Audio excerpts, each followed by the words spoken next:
Hello, this is me, and these are my art supplies. For this video, I'll be using my Moleskine sketchbook, a 3H HB, 7B, and HB pencil, kneadable eraser, and a Q-tip. And in this video, I'll be talking about a few techniques you can do to improve your sketches. Before getting into doodling, one of the things I love to do is to loosen up my wrist.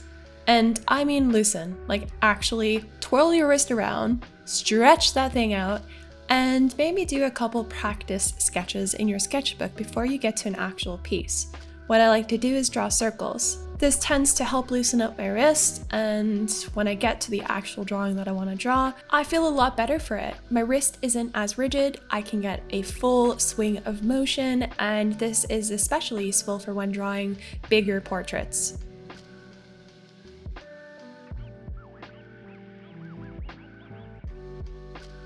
Now on to the actual sketch. One of the techniques I like to start off with, apart from loosening up my wrist, is to start off really light. This means using one of my lightest pencils, and my favorite one is the 3H pencil. By starting off really light, this allows you to get the initial sketch done on your paper. If you make mistakes, don't worry about it, you can erase it without leaving much of a trace on the paper. And as you continue building up your sketch and you're liking the placement of the elements you've added to your paper, you can gradually start to get darker by using darker shades of pencils.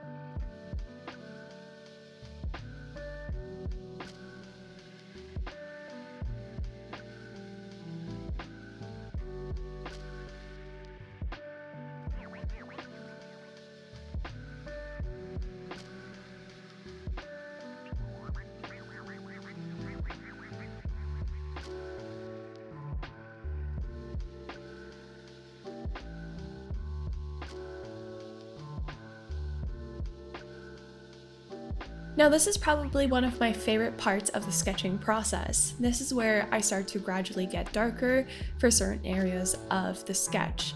And it really depends what sort of sketch I'm going for and or what kind of mood I'm in as to which sort of pencil I'll pick up to darken these areas. In this sketch, I am using a 7B, and later on I will be using an 8B to really add emphasis to some of the darkest parts of the sketch. And these darker parts are usually around the eyes and lips and the outline of maybe the hair and or the body.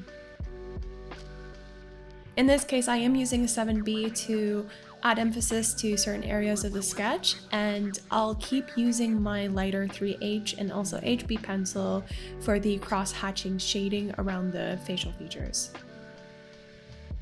But essentially using a mix of both lighter grade pencils and darker grade pencils is how you can elevate your sketch to the next level.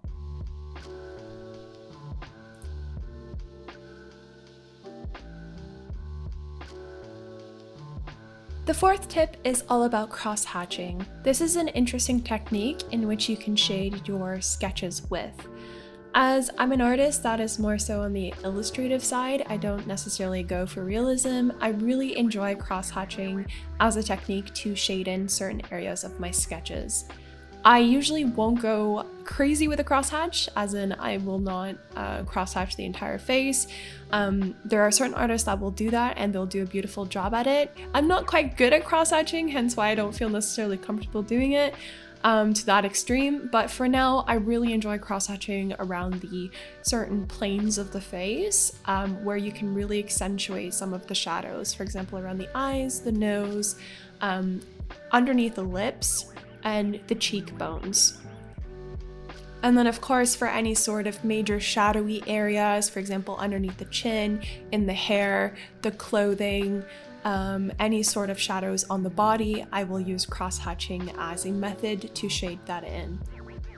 And the idea with cross-hatching is to keep things very simple. Use straight lines in one direction or in a certain direction to accentuate the sort of planes of the face or the folds of the clothes.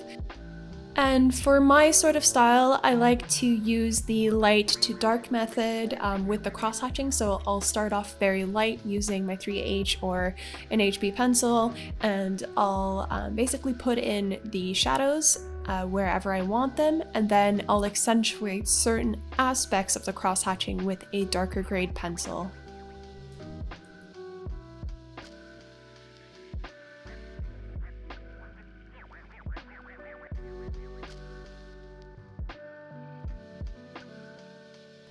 Another really great tip is to actually use a Q-tip. So a Q-tip can be used to smudge some of your cross-hatching and also some of the darker lines. I like to do this around the eyes. It gives a little bit more of a uniform look. It's a bit more, I don't know, it could add a sense of realism. It can smudge a bit of maybe the harsher lines, add a bit of softness to the gaze. So I tend to like to use a Q-tip to smudge around the eyes, maybe around the nose and the lips as well.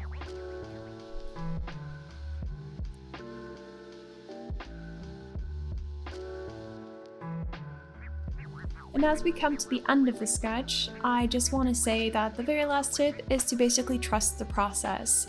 So what I mean by that is when you're sketching, you're going through a variety of different stages. You're starting off very light, you're gradually building the sketch. Along the way, you might stumble, you might make mistakes, you might become unhappy because the sketch is ultimately unfinished. But you do go through this ugly phase, and that ugly phase is where you're uncertain as to whether the sketch is going to turn out to the way that you'd like. And this can be a little bit demotivating. And what I can say from all of my years of drawing and painting and creating art is to trust the process. Just keep on going with the sketch, see it to the very end, and what happens more than often is that the sketch actually turns out quite nice. And you're like, oh, it's actually not as bad as I thought it would turn out. So trust the process. And even if, let's say, the sketch doesn't turn out the way you like it once you're finished with it, that's all right. Because guess what? You did a sketch, you finished it, and you probably learned something from it. And that's basically all there is to the sketch. I do hope you enjoyed this video and the quick tips that I spoke about regarding improving your sketches. I do hope they help you in some way or another. I know I haven't been active on this channel for about a year now. I have been going through some major life changes.